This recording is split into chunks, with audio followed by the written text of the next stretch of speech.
sarana produksi pertanian yang intinya itu sebenarnya bagaimana mengontrol situasi tempat tumbuh tanaman, mengontrol situasi lingkungan tempat tumbuh tanaman, itu dapat dikontrol, disesuaikan dengan keinginan dari si pembudidaya sebenarnya. Nah, apa keinginannya si pembudidaya? Ya tentunya banyak. Antara lain adalah mereduksi aspek-aspek eksternal yang menjadi tekanan penting ya bagi pertumbuhan tanaman. Ya mulai dari suhu, ya, mulai dari suhu, kemudian serangga, kemudian paparan sinar matahari, dan sebagainya, ya. Nah, artinya sebenarnya kita ingin menciptakan situasi yang terkontrol, ya, situasi yang terkontrol. Aspek-aspek internalnya terkait dengan misalnya bagaimana situasi nutrisi, itu juga bisa dimainkan. Nah, karena tanaman hortikultur itu ada pada satu lingkungan tertutup, maka dan terkontrol, ya, tertutup dan terkontrol, maka kemudian produk hortikulturnya itu relatif mempunyai penampakan yang lebih baik. Contohnya itu misalnya adalah bahwa daun tidak berlubang gitu ya. Karena memang tidak ada serangga hama yang memberikan dampak kerusakan bagi tanaman hortikultur. Ya. Kemudian kematangan secara serentak bisa dikondisikan gitu. Banyak kepentingan-kepentingan dan keuntungan-keuntungan. Sehingga ketika kita berbicara tentang kualitas produk, itu lebih bisa mengandalkan ketika kita bekerja dengan menggunakan greenhouse, ya. Nah, greenhouse itu kemudian kalau kita lihat kepentingannya bisa disesuaikan dengan keinginan dan kebutuhan apa yang akan dilakukan. Misalnya greenhouse itu hanya sekedar tempat untuk koleksi tanaman, ya, untuk menyalurkan hobi. Nah, ini biasanya kecil saja. Tetapi ada juga greenhouse yang memang diarahkan untuk produksi massal. Ya, greenhouse ini diarahkan untuk produksi massal. Nah, biasanya ini kemudian ukurannya menjadi besar, dan tentunya dalam konteks biaya ini menjadi mahal. Nah, greenhouse itu juga ada yang sebenarnya bisa dibuat secara sederhana, gitu ya. Model seperti sungkup-sungkup untuk pembibitan, gitu ya, dengan bahan-bahan bambu misalnya, itu bisa. Nah, kalau dulu greenhouse itu banyak memang menjadi andalan untuk sarana produksi tanaman, maka pada era ini sebenarnya selain sebagai sarana produksi tanaman, greenhouse itu juga bisa menjadi sarana bagi jasa wisata. Nah, jadi orang berwisata di lingkungan greenhouse gitu ya. Di dalam greenhouse itu bentuknya bisa seperti dam-dam begitu itu.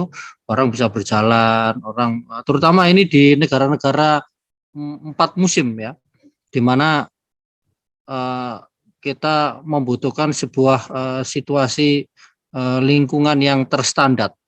Karena kalau teman-teman pergi ke negara 4 musim itu biasanya di musim dingin itu sangat jarang ada tanaman yang bisa tumbuh di musim salju itu toh. Nah, kemudian nanti tanaman mulai bisa muncul itu di musim spring, semi, musim panas, mau musim gugur itu panen. Musim gugur ya sudah jarang ada tanaman. Nah, dengan keberadaan greenhouse ini kemudian menjadi lebih terjamin budidaya yang dilakukan sepanjang tahun, ya.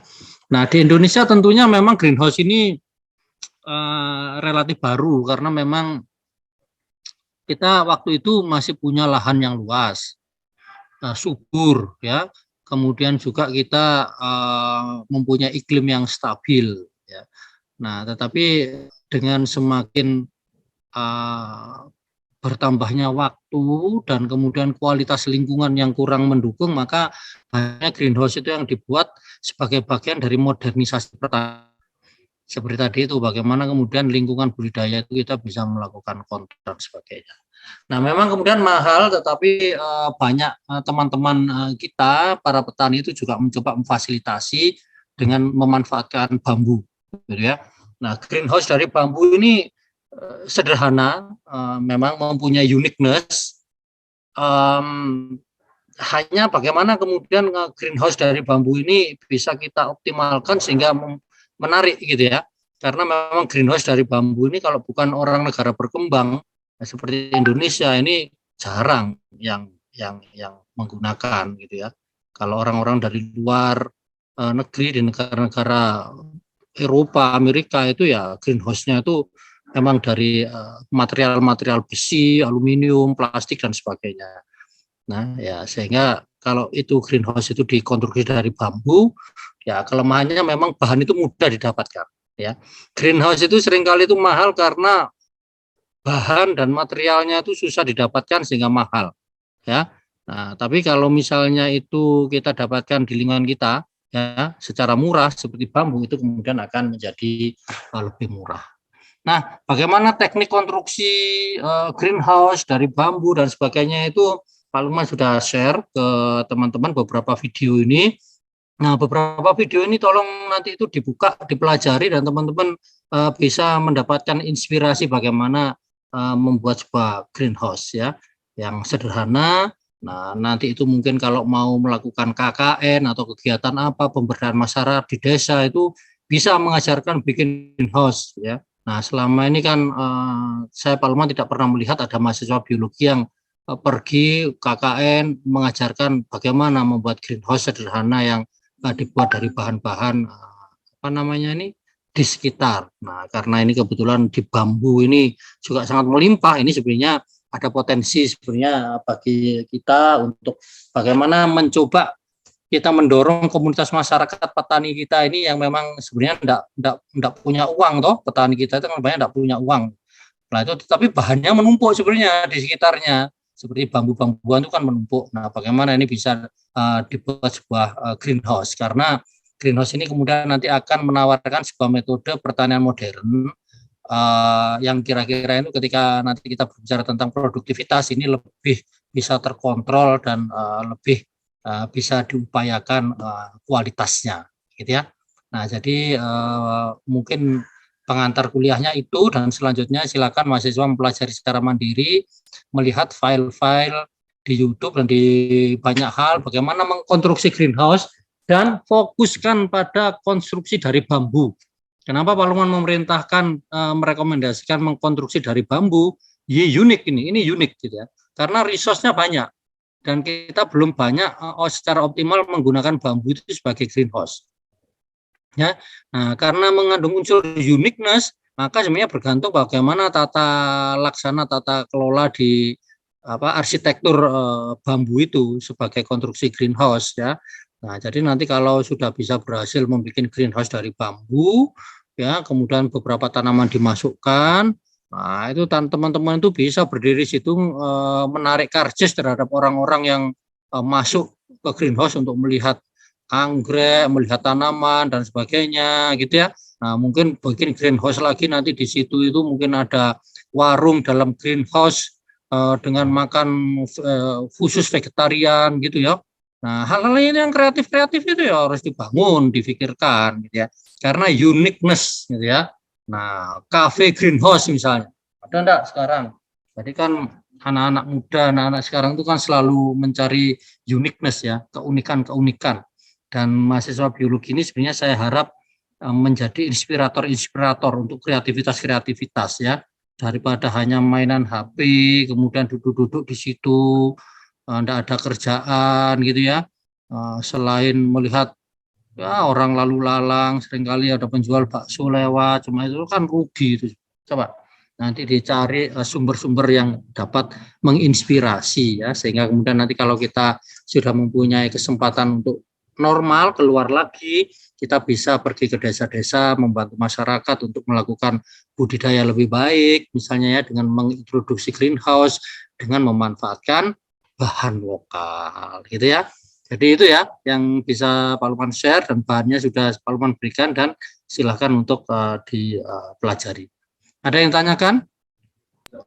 Permisi Pak Lukman, Ya. saya distraction ini bertanya terkait konfirmasi Pak untuk tugas rangkuman kami itu apakah ada format khusus ya Pak? Ataukah ini sesuai standar biasa ya Pak untuk formatnya? Ya, sesuai standar biasa aja lah, gitu kan? Sesuai standar biasa. Oke Pak, baik. Dan untuk mohon maaf ya Pak, ini terkait deadline, kadang ada yang tanya itu apakah deadline-nya nanti ini hari ini ataukah beberapa hari ke depan atau bagaimana ya Pak, kalau dari Pak Lukman sendiri? Pokoknya itu kalau misalnya mahasiswa itu kan selalu nyari yang deadline toh. Pokoknya tahunya itu pokoknya tugas dikumpulkan oleh ketua kelasnya serentak, jangan sampai yang kececer gitu ya. Nah, kalau sekarang di deadline sekarang ada yang masih mudik di luar kota, macam-macam itu sudah. Pokoknya Pak Lukman tahunya itu semuanya kompak dia.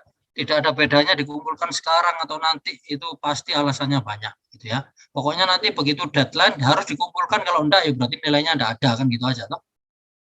Ya. Nah, itu sudah besar-besar semua toh ini. Ada lagi?